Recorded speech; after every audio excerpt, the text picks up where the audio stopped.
Баршаңызға қайырлы күн. Сәлем достар, қалайсыздар? Мен сіздерге бүгінгі мастер-классымның бірінші бөлімінде осындай картинкалы түнгі шамды қалай жасайтындығымыз жөнінде үйрететін боламын. Бірінші мына роза гүлден бастаймыз. Роза гүлдің ортасында шам болады, және де мынау шет-шетінде светодиод деп аталатын арнайы жанып тұратын шам болады.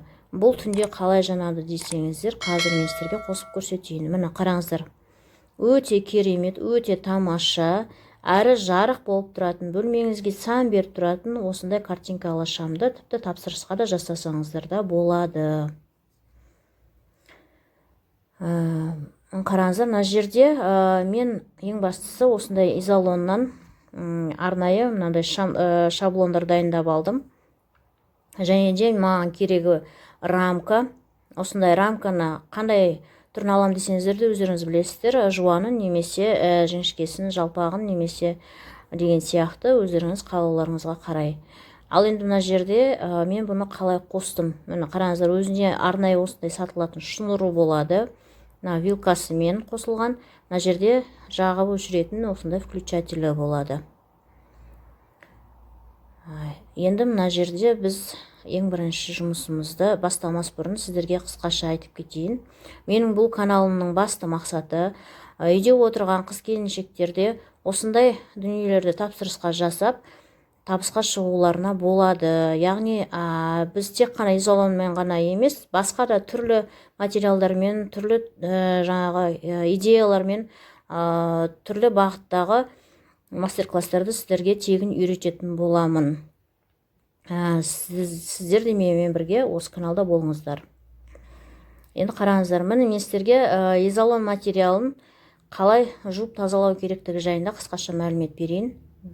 Қарапайым осындай суды аласыздағыны осылай сеуіп шығасыз.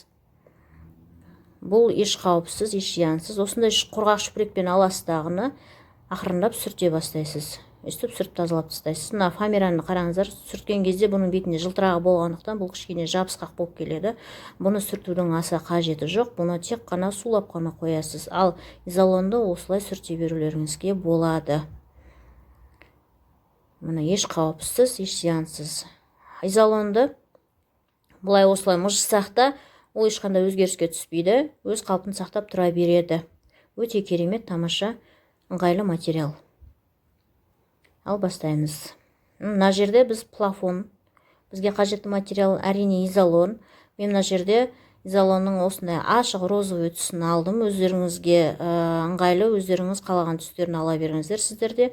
Және де мына жерде менде ақ фоамиран. Қарасаңыздар, мына жылтыры бар фоамиран. Осы розовыймен үйлестіріп жасаймын деген ойдамын. Енді мына жерде қайшым бар менің. Қажетті құралдары мына фен басты құралымыз, және де ыстық желіміз болады. Және де жаңа роза гүлдің ортасындағы шам дегеніміз осындай кішкентай шам болады. Бұның қандайын алу керектігі туралы да мәлімет айтып өтеміз сіздерге. Ал енді мына шаблондарды қараңыздар. Мына жерде екі түрлі шаблон, менде негізінде үш түрлі болады. Қазір көрсетем. Осылай ұзынды және де енін шамалы қысқа етіп те кесіп алсаңыздар болады. Өздеріңіз білесіздер, қандай көлемде алсаңыздар. Енді бастысы изолонды және де осындай шаблонсыз да өлшемей-ақ тек қайшымен кесіп алып та жасай берулеріңізге болады. Көз мөлшермен осылай кессеңіздер болады. Қараңыздар, мені осылай мен кесіп аламын. Және де түзу болмаған жерін әдемілеп қайтадан түзіліп жіберемін.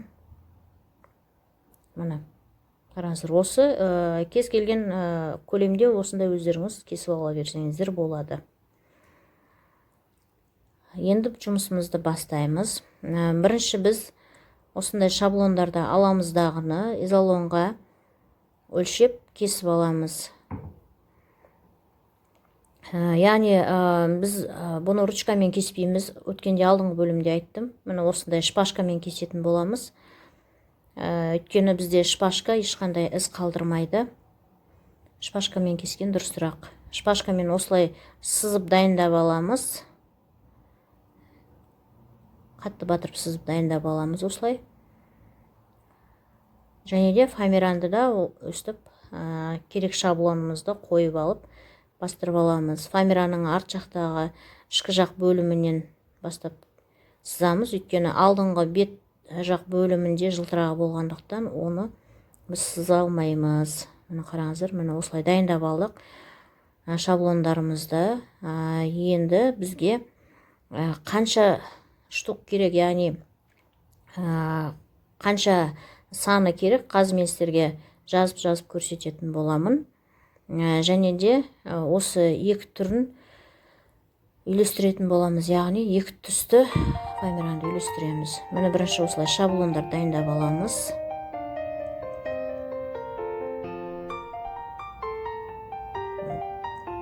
Бес штук, 6 штук, 10 штук және 8 штук. Біз ортасынан бастаймыз бірінші. Мына пенопластты қараңыздар. Бұл пенопластты осы гүлдің ең астына қоямыз. Ортасына осындай шам сиятындай етіп шамалы ойып аламыз. Яғни мынандай осындай диод шам, бірақ бұндай жарамайды, бұл негізі шиша шам болып келеді. Бұл мына пенопласты өртеп жібереді, балқытып жібереді. Бұл дұрыс емес. Негізінде мынау өзінің мынау арнайы осындай шам қолданған, мен алдында өзінің арнайы осындай қорғанышы болады. Яғни защитасы дейміз. Осындай шам алыңыздар. Ал мынау енді жарамайды. Бұны негізі мен жай көрсету үшін, сіздерге осындай түсіндіру үшін алып отырмын. Енді қараңыздар, мына пенопласты осылай бір-біріне жабыстырып алдық. Бұл пенопласттарды мен осындай ленталардың ішінен аламын. Енді қараңыздар, бұл жерде изолонды біз кесіп алдық, осылай керек көлемде. Осыған енді ақырындап жабыстыра бастаймыз. Яғни мына пенопластымызды қоршаймыз қазір изолонмен. Қараңыздар, осылай ыстық желіммен желімдеп жабыстыра бастаймыз.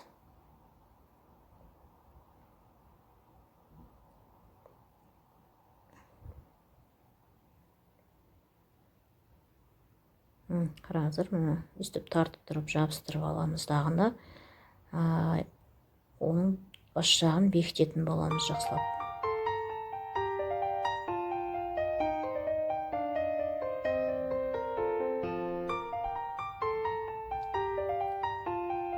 Бұл гүліміздің ең ортасы болып саналады, яғни ең ортаңғы бөлігі.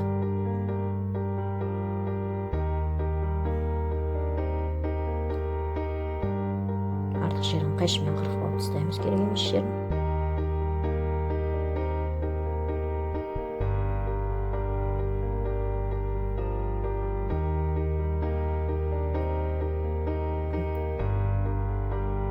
Енді біз осыны осылай қырқып алған шаблондарымызды үстіп майыстырып дайындай бастаймыз.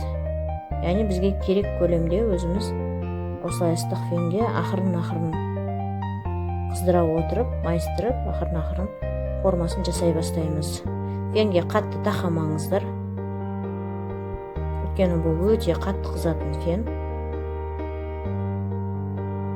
Қараңыздар, шарға үстіп домалақ етіп формасын келістіріп аламыз. Бұл өте тез майысады, тез жұмсарады. Осылай бастыра бересіздер.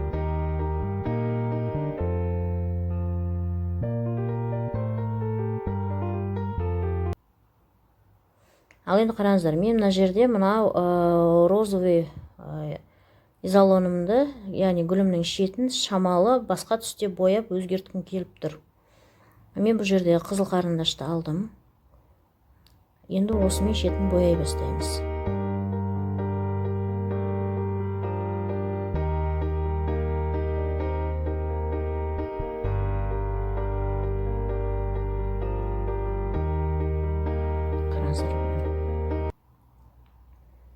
Мына біз барлық шаблондарымызды формасын келістіріп, бояп, дайындап қойдық. Міне барлығын қажетті формада, қажетті нормада алдық. Енді мынау гүліміздің ортасы бізде бірінші ең кішкентай осындай жапырақшалардан бастаймыз. Осылай жабыстырып бастаймыз. Қарап отырсаңыздар, мына жерде менде жартысы розовый, ашық розовый түсте. Осылай жабысқанша кішкене ұстай тұрасыздар. Гүліміз осылай болды. Яғни бұл осылай үлкейтіп жасай бересіздер. Жылтыр бөлігін мен бір жаққа қарай жинадым да, розовый бөлігін бір жаққа қарай жинадым. Сонда әдемі көрінеді. Енді осыны осылай көлемін ары қарай үлкейте бересіздер. Мына. Енді бізде қарап отырсаңыздар, мына ортасындағы гүліміз дайындау гүліміз. Енді бізде мынандай осындай майда-майда астыңғы гүлдерімізді қалай жасаймыз? Қазір осы туралы сіздерге айтып өтемін. Мына ортасында тычинка деген болады. Мына осындай өткенде көрсеттім мен сіздерге.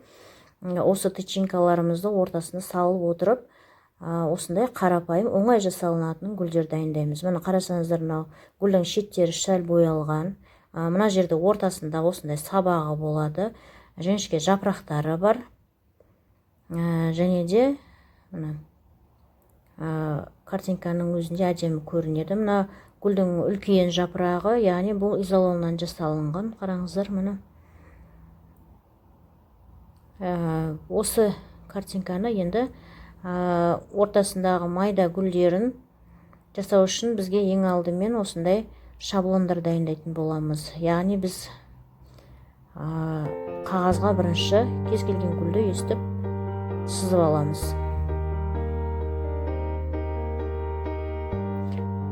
Бұл жерде гүлдің әдемі болуы маңызды емес.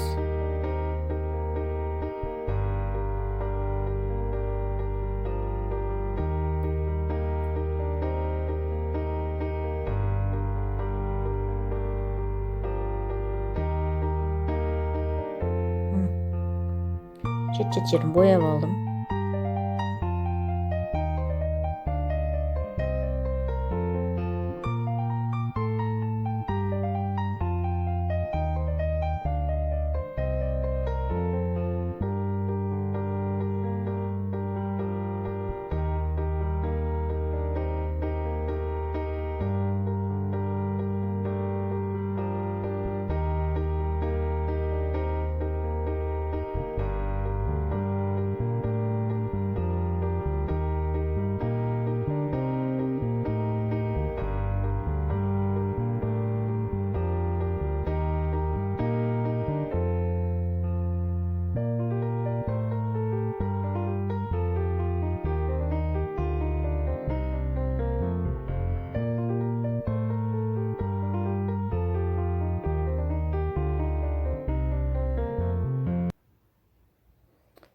Енді жапырағын жасаймыз.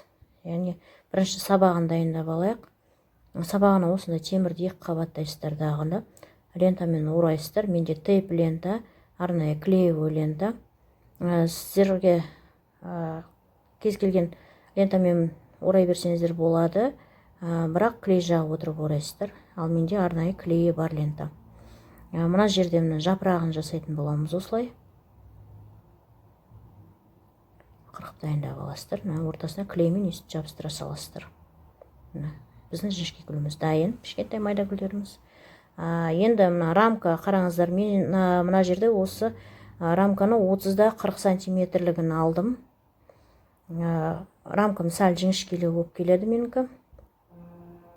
Мұны келесі бөлігінде мынандай өзінің арнайы ілгіші болады. Бұл рамканы қараңыздар, мынау диодында шамалы осындай рамкаға сәйкес жіңішке етіп алуымыз керек біз.